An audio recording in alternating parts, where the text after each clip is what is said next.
জায়গাটার নাম হলো নকশালবাড়ি। এখান থেকেই নকশাল বা মাওবাদী উত্থান হয়েছিল ভারতবর্ষের ইতিহাসে। আর একটা তাৎপর্যও আছে। এই জায়গাটা হলো ভারতের চিকেন নেকের একটা অংশ।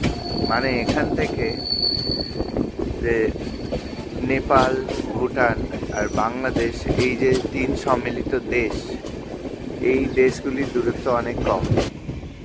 এমনকি চীনও ঘাড়ে নিঃশ্বাস ফেলে।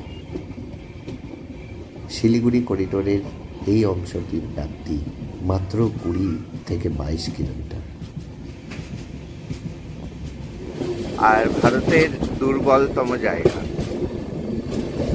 তো এই চিকেন নেকের মধ্যে দিয়ে আমাদের গাড়িটা এখন চললো। জায়গাটার নাম নকশালবাড়ি।